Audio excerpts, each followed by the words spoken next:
Halo saudara, selamat pagi. Kembali lagi di Sapa Malang bersama saya Nadifa Rahma. Dan saudara, publik akhirnya mengetahui bagaimana babak akhir dari kasus Verdi Sambo ini.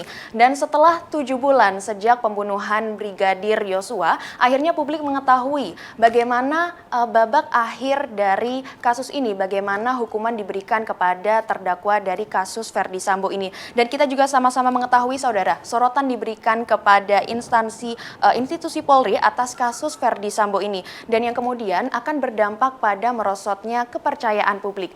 Nah, kita akan bahas bersama terkait dengan vonis kasus Verdi Sambo ini. Namun, saya tidak sendirian karena saya saat ini sedang berada di Universitas Muhammadiyah Malang bersama dengan Bapak Dr. Tongat SHM Hum dan dari Dekan Fakultas Hukum Universitas Muhammadiyah Malang.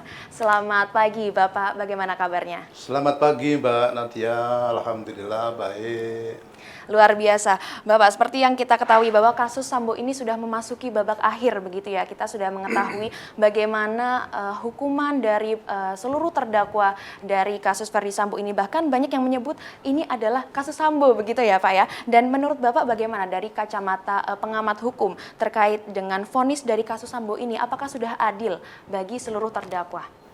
Ya, terima kasih Mbak Nadifa. Pertama yang ingin saya sampaikan adalah bahwa kalau kita bicara kasus Sambo ini bukan memasuki babak akhir. Belum memasuki babak akhir. Jadi kalau menurut saya ini justru kasus Sambo itu baru memasuki babak awal. Jadi proses di persidangan di Pengadilan Negeri Jakarta Selatan kemarin itu baru proses awal. Bahwa proses awal itu kemudian sementara sudah sampai pada satu titik, yaitu titik putusan pengadilan, itu ya. Cuma setelah vonis yang cukup menghebohkan di masyarakat ini babak-babak berikutnya akan segera berlanjut. Jadi Sambo dan kawan-kawan ini setelah putusan pengadilan di tingkat pertama ini pasti akan melakukan upaya-upaya hukum yang lebih jauh. Ada beberapa kesempatan yang bisa dilakukan oleh Verdi Sambo dan kawan-kawan ya untuk melakukan upaya hukum. Jadi ada kesempatan untuk banding ke pengadilan tinggi, kemudian ada upaya untuk melakukan kasasi. Bahkan setelah kasasi, itu ada kesempatan bagi Sambo dan kawan-kawan ini untuk melakukan peninjauan kembali. Jadi ada upaya hukum yang bersifat biasa, ada upaya hukum yang luar biasa. Nah, di luar itu bahkan, ya misalnya setelah PK diajukan oleh Sambo, kemudian misalnya ditolak pun masih ada satu tahapan yang bisa ditempuh oleh Verdi Sambo, yaitu dia boleh mengajukan gerasi. Jadi tahapannya ini masih agak panjang ini. Jadi babaknya ini baru, menurut saya ini belum babak akhir, ini baru babak awal di dalam proses yang agak panjang kalau dalam sistem peradilan pidana kita. Siap.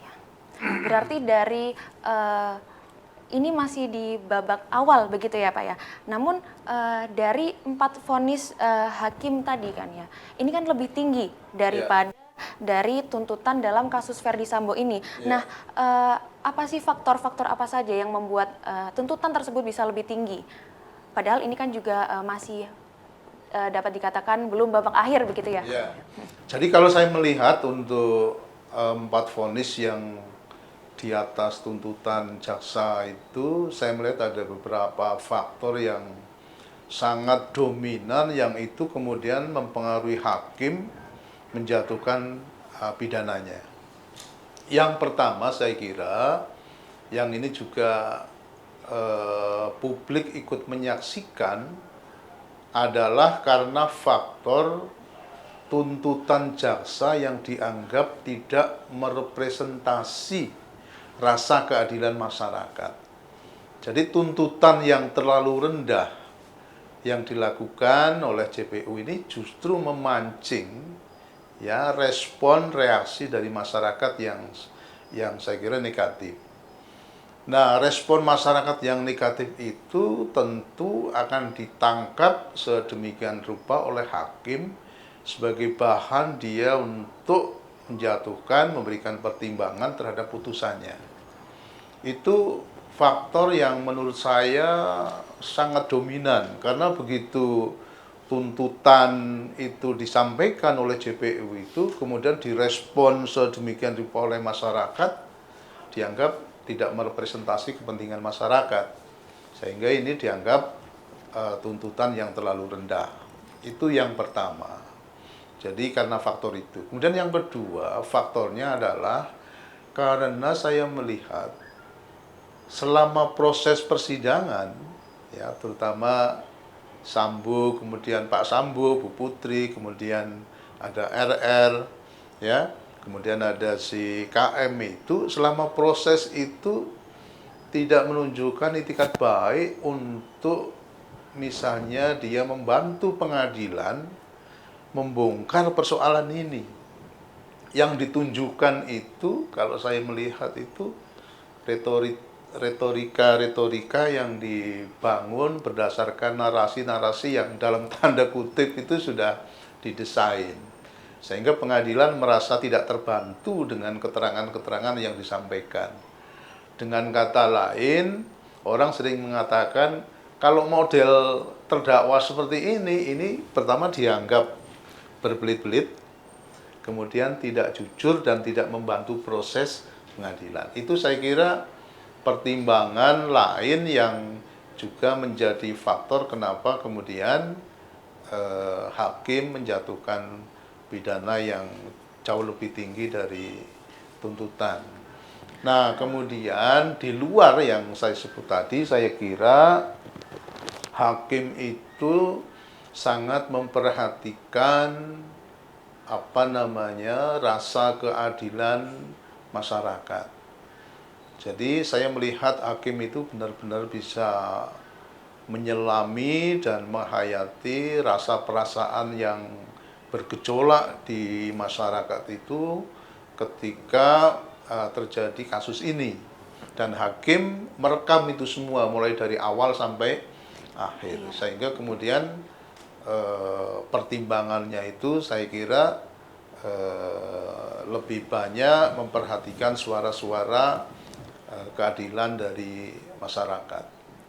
Ya, jadi ada beberapa faktor tadi yang membuat akhirnya tuntutannya lebih tinggi begitu ya. Padahal ini juga belum babak akhir, jadi mereka masih bisa melakukan upaya-upaya hukum baik di tingkat banding, kasasi maupun dia bisa mengajukan PK bahkan gerasi. Iya, seperti yang kita ketahui Pak, jadi Pak Ferdy Sambo dan Bu Putri ini kan juga mengajukan banding begitu ya? Iya. Nah, karena ini juga belum babak akhir, seberapa besar peluang mereka untuk mengajukan bandingnya ini, hasilnya seperti apa, itu bagaimana Pak peluangnya? Ya, pertama kalau beliau-beliau ini akan mengajukan banding ini tentu kita hormati ya, itu hak beliau-beliau ini untuk mengajukan banding, hak setiap warga negara untuk mendapatkan keadilan sebagaimana yang diharapkan, itu hak mereka. Cuma kalau menurut saya, kalau beliau-beliau ini mengajukan banding, dan kalau kita tahu bahwa proses di pengadilan tingkat banding itu kan sebetulnya sama dengan proses di tingkat pertama atau pengadilan negeri. Mereka sama sebagai yudek fakti, ya. Jadi prosesnya itu kalau pengajuan bandingnya itu dengan menyajikan fakta-fakta yang kemarin sudah secara publis disampaikan secara terang benderang, kira-kira kalau menurut saya peluangnya itu juga tipis. Masih ada peluang? Iya, masih ada peluang. Tapi karena sama-sama yudek fakti ya, sama-sama yudek fakti dan proses mereka mengadili itu dasarnya adalah fakta-fakta, maka sementara fakta itu sudah terungkap, diekspos, dalam setiap persidangan itu di depan publik sudah dibuka sedemikian rupa, sehingga kira-kira hampir-hampir tidak ada celah fakta-fakta yang terlewat. Nah, dari situ saya melihat di tingkat pengadilan banding, sepertinya peluangnya itu tidak terlalu besar. Tipis begitu ya peluangnya. Kira-kira begitulah, kira-kira. Itu estimasi saya. Oke, siap. Mungkin hasil banding ini juga akan berpengaruh begitu ya terhadap kepercayaan dan kepuasan masyarakat juga. Dan perbincangan kita terhadap vonis kasus Ferdy Sambo ini akan kita lanjutkan sesaat lagi. Tetap di Sapa Malang.